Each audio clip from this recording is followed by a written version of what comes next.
like always, I want to thank you guys for coming out and covering Penn State football. We truly appreciate it. The first thing I'd like to do is to thank the fans. This is one of the more special environments in all of sports, not just college football, but in all of sports.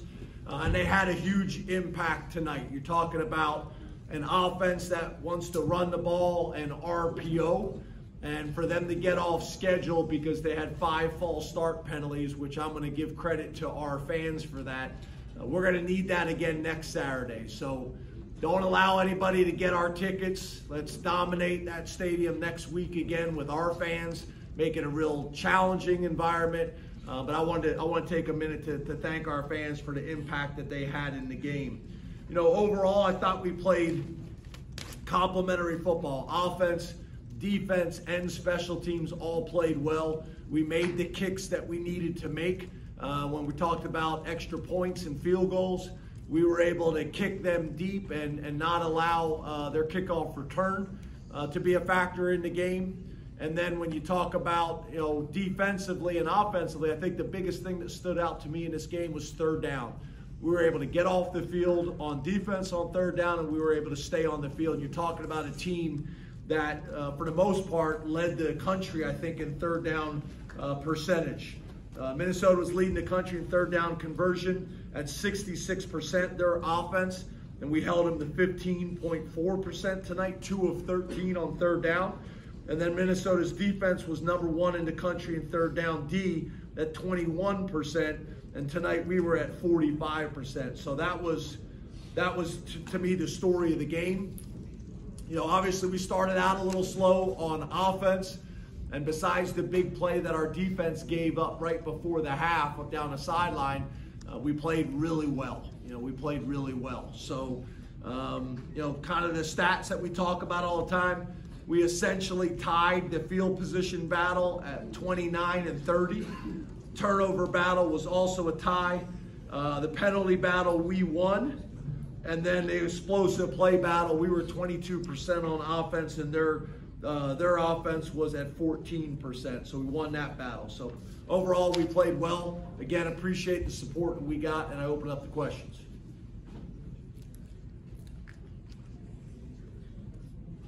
Hey, James, can you address the way that Sean bounced back after struggling a little bit early? And do you have any reaction? You mean our offense struggled early? Well, he had an interception as well. And I guess what I would add to that, do you have any reaction to the fans being a little disappointed? No, I do not. I have no reaction to those types of things. As you guys know, I'm proud of Sean. And he's a battler, and he's resilient, and he's tough. And he played really well. I think if you look around the country, there's a lot of programs that would be super excited and happy about Sean Clifford being the quarterback and what he was able to do tonight against one of the better defenses in the country. I'm real proud of him. But I'm not gonna talk or get into any of those other things. But I'm proud of Sean, and I love our whole quarterback room. I'm also glad that we were able to get Drew some experience as well tonight. He's played in almost every game this year, but I'm, as you guys know, I'm a supporter of Sean Clifford. James, how big was it for Nick and Kaytron to be able to bounce back the way it did tonight? When you say bounce back, what are you referencing? Just from last week against Michigan and being able to run the football well. Gotcha. Yeah, I've been impressed with those guys all year long. 2 true freshmen that I think are playing at a high level. You know, we were able to stick with the game plan and stick with the run. I thought we had a lot of diversity in our play calling tonight, whether it was play action, pass, shots, whether it was getting the tight ends involved, getting Parker Washington involved, and then those 2 running backs. I thought the run that Kaytron had early on when he ran over to safety was a big-time run and got us going.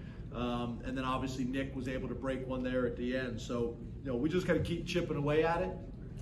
We're able to run the ball a little bit more consistently. We got to continue to build on that, and we're also protecting well. I think that's a couple things. That's our O-line, and running back's doing a good job. I think Sean's getting rid of some balls. I thought the throw that Sean made with the guy coming clean down the middle, and he knew he was going to get rocked, and he threw the deep ball to Parker Washington, I think was Parker. That was one of the better throws I've seen Sean make under duress, standing in there and delivering a ball like that. So I thought that was big time. James, you guys played run-heavy teams back-to-back weeks. What was different this week that allowed you guys to have so much more success defensively? Excuse me. You know, it's really as simple as we just consistently did our job tonight. We consistently did our job and held our gaps.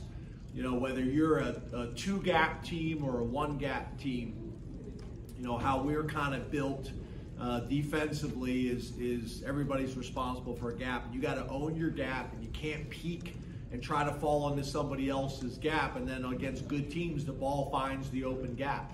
We were really consistent in doing that tonight. And then I think the other thing is the game plan was to say, you know, you could make the argument one of our strengths on defense is our defensive backs.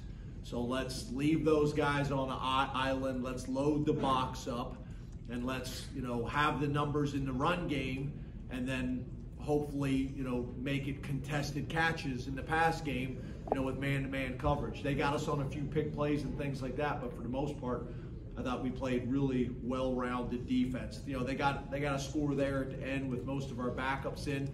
There's a standard for whoever's on the field, and when you're in there, you got to go in and hold up to the standard. We didn't do that, so it'll be good film to learn from for some of those young guys, but overall, pretty good.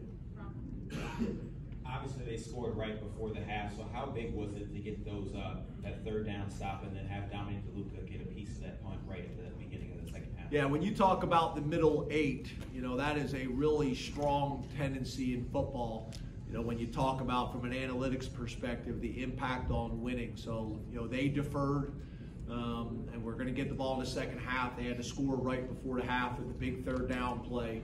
So being able to get a stop to start the second half was really important. And to see a guy like Dom DeLuca, you know, he's really kind of paid his dues and worked really hard. Guy who missed, you know, basically his freshman year after winning a state championship with an injury, and he's done everything right since he's gotten in the program. To see him make that type of play was awesome. I'm proud of him. James, right in front of him. Abdul making his first start. What went into that decision to get him out that early, and how do you think he played?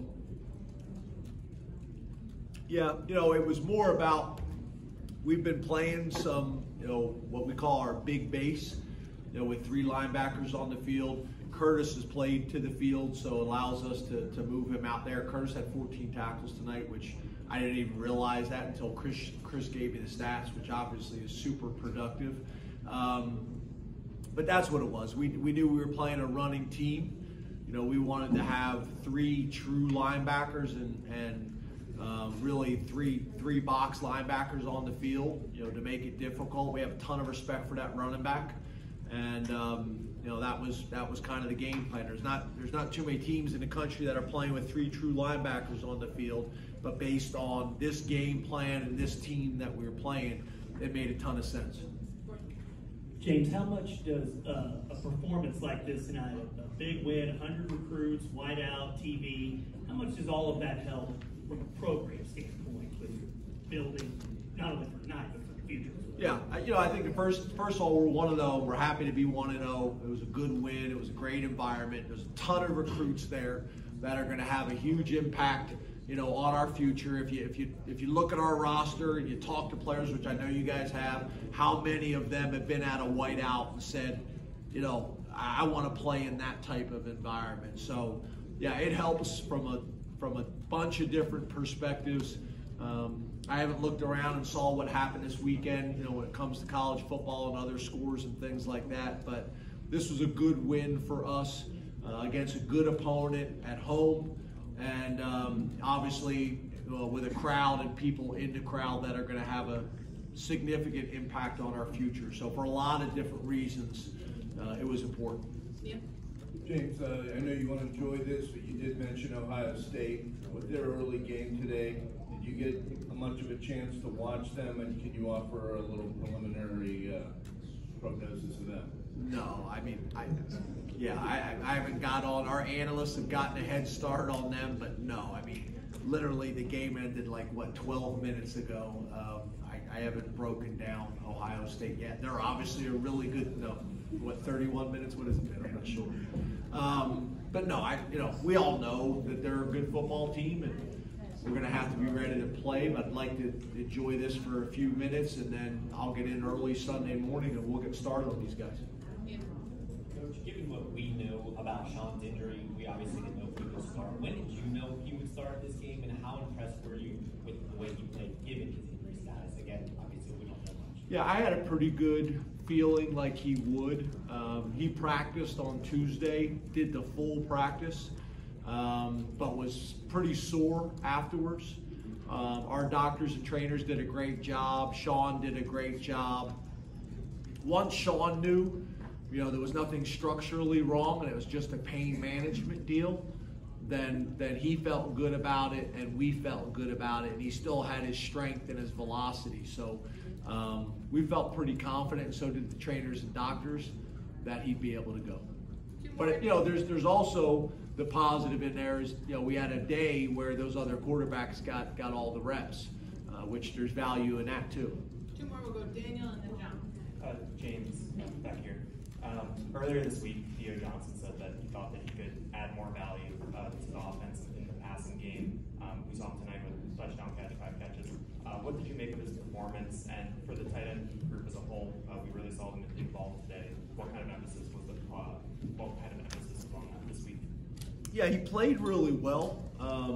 We expect that from him, and I'm happy for him. And he has that type of ability, But I would say in general, there is going to be weeks, obviously, based on game planning and matchups that you may emphasize a certain position or a certain guy.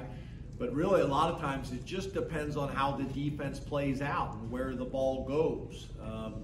So it was a little bit of an emphasis, but it's not like we did anything different tonight. It's just how the game played out and how the defense reacted to our schemes. And Sean just went where the defense told us to go. And sometimes that's going to be the running backs, sometimes that's going to be the wideouts, and sometimes that's going to be the tight ends. But I do think when Parker Washington touches the ball a bunch, and when our tight ends touch the ball a bunch, I think we're at our best. But there's a lot of guys obviously that we want to get involved. And I think that's when we're difficult to defend. I thought we had diversity, in all the different things. Even a reverse we ran, was not an explosive play. It was a 6-yard play. But when you run those things, it gives the defense hesitation. They're not fitting the runs the same way when they're concerned about some of these different things. We moved the pocket. I thought we did a bunch of really good things, especially with the play action pass. It was a well-rounded, really well-executed game. James, here in your line. The third quarter surge, 3 touchdowns. What stood out to you about the offense? And then additionally, how important was it to make Minnesota essentially one-dimensional, make them, I would imagine, throw the ball more than they wanted to? Yeah, the one-dimension thing was big. Getting them behind the sticks with the false start penalties from our fans, that was big.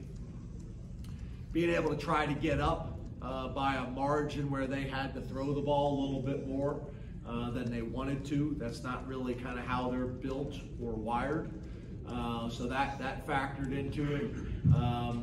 But overall, I was pleased, with how we played. And I think the third quarter was probably as much about explosive plays. I don't have the numbers in front of me, but it just seemed like we had a bunch of explosive plays in the third quarter that led to the points and touchdowns. Thank you, Coach.